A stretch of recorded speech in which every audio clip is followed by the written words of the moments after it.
Scientists created a Neanderthal child using prehistoric DNA, but you can't even imagine what an ancient human will do in the modern world. A professor named Julian Reed is giving his students a lecture about Neanderthals. Many people consider them stupid and primitive creatures. Even though they were physically strong, they were eventually replaced and wiped out by Homo sapiens. At the same time, each of us still carries between 1 and 4% Neanderthal DNA. It turns out that the remains of a Neanderthal are being studied in a nearby lab. They were found by a researcher named Godwin Thomas, who named this prehistoric man William. Julian Reed hints that it would be incredible to use this DNA to clone a living Neanderthal. Later that evening, while Julian is relaxing at a bar, his colleague Barbara Sullivan approaches him. She is a medical doctor and bioengineer. Barbara is confident that she can clone a Neanderthal using a donor egg from a modern human. Julian shows Barbara his lab and admits that bringing a Neanderthal back to life is his greatest dream. At that moment, romantic feelings begin to grow between them. They start dating and working together on the project. Only one final step remains: securing funding from executives and sponsors. Some are willing to take the risk, while others believe the young scientist's idea is unethical and even immoral. The final decision rests with Godwin Thomas, but she refuses to give her approval. So the scientists decide to carry out the experiment in secret. Barbara agrees to carry the Neanderthal embryo herself. She and Julian get married, and 9 months later, Barbara gives birth to a child. A healthy, completely normal-looking baby boy is born. They name him William. Julian goes to his supervisor, Bob Claiborne, and confesses to what they've done. The scientists argue over what the right response should be: fire Julian and Barbara, or take full responsibility for the project. In the end, they choose the second option. Julian holds a press conference and explains how they managed to clone a Neanderthal. Genetically, the child is not theirs, but they are ready to raise him as their own son while studying the biological and intellectual differences between Neanderthals and modern humans as he grows up. 18 years have passed. We see that William looks different from other people. He has rougher facial features and very limited facial expressions. He is a classic caveman. As it happens, his parents are divorced. He lived with Barbara, but now he is moving in with Julian. At his father's country house, William meets a woman named Sarah. She is Julian's new girlfriend. That evening, the whole family sits down for dinner. Julian tells Sarah that William consumes about 20% more food than a typical person because he has an accelerated metabolism. Unfortunately, William's brain is not well developed. He struggles with reading, writing, and math. Sarah says she is working on a scientific dissertation and agrees to tutor William in her free time. We return to the past. While Barbara was on maternity leave, Julian continued teaching. He told his students about William and boasted that he had violated the laws of nature. Barbara considered the boy to be an ordinary child, but Julian saw him as a laboratory rat. He believed the boy was meant to be studied rather than loved. William developed quickly and began speaking at a very early age. When he became ill, antibiotics proved ineffective, but his body was capable of fighting off all infections on its own. Julian and Barbara soon divorced because of disagreements over how to raise William. The woman didn't want him to grow up in a cage like some kind of monster. She no longer felt like a scientist. She felt like a mother. After the divorce, William remained with Barbara thanks to Godwin Thomas's support. They moved to an island, rented a large apartment, and seemed absolutely happy. But the boy still missed his father. Barbara and Julian enrolled William in a specialized school. The first day of school went quite well. The boy mentioned that he had made a good friend in his new class. After conducting a brief flashcard experiment, Julian came to the conclusion that William was a reasonably advanced child. However, even after spending a lot of time with the boy, he was still unable to say, "I love you." We return to the present day. William is training and then continues his lessons with Sarah. The problem is that the young man doesn't like metaphors. He doesn't understand why things can't be called by their actual names. In William's opinion, symbols and metaphors are false definitions invented by some people and imposed on others.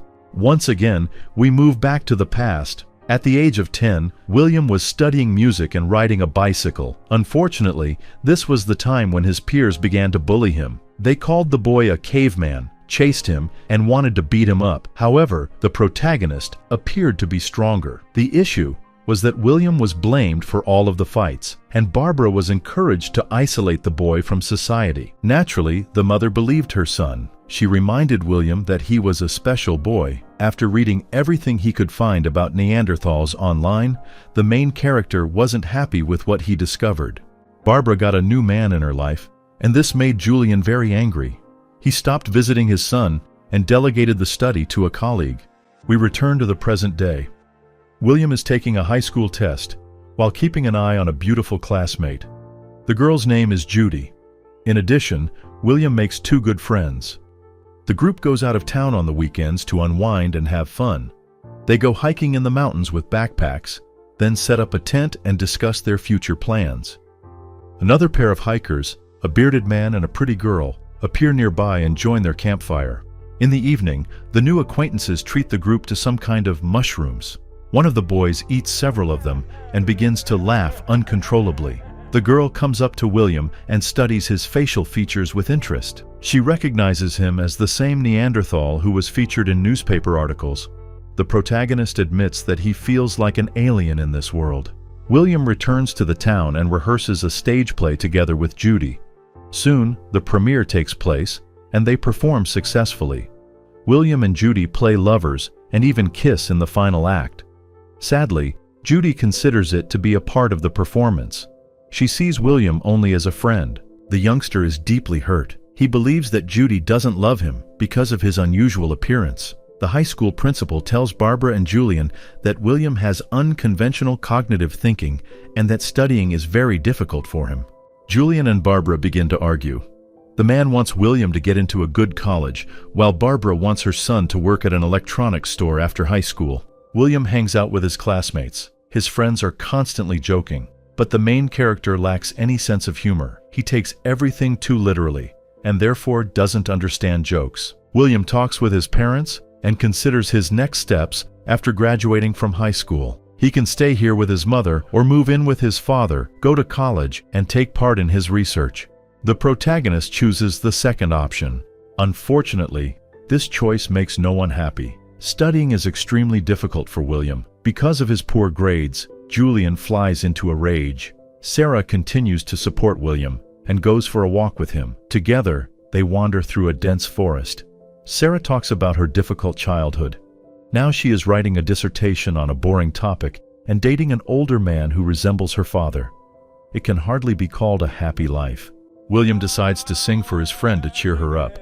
He sings so loudly that a pair of surprised hikers come out to see what is happening. Then William and Sarah kiss. Back at home, they encounter an angry Julian. Sarah lowers her eyes and doesn't confess to anything. That night, William can't fall asleep for a long time. He thinks about the fact that he was born in the wrong era and therefore can't find his place in this world. The next day, Sarah drives William to college. They both pretend that nothing happened. During the tests, the main character can't concentrate and even breaks several pencils. He leaves in the middle of class and goes to see Godwin Thomas, the scientist who discovered the DNA of the last Neanderthal. The woman shows him the fossils kept in her laboratory. William studies them with great interest. These are not just his ancestors, they are his tribesmen. After all, he's more related to the Neanderthals than to modern humans. William asks how his species died out. Humanity has many theories. Godwin Thomas believes they were pushed out by Homo sapiens. Now the world has religion and political hierarchies, and people still divide each other based on various differences. William admits that he feels like an alien. There is no place for him on this planet. This is not his time. Sarah meets Barbara, and they set out to find William. Meanwhile, the protagonist secretly attends his father's lecture and learns that Julian actually considers Neanderthals to be stupid savages and cavemen. Hearing this, William stands up and says that the man is wrong. In response, Julian calls his son his greatest failure. William is hurt and leaves the university. Julian runs after him and demands that he come home immediately. The protagonist refuses, and Julian slaps him. William tries to walk away, but a stone made by ancient people falls out of his pocket. Julian attempts to take it, and the youngster hits his father with his powerful fist.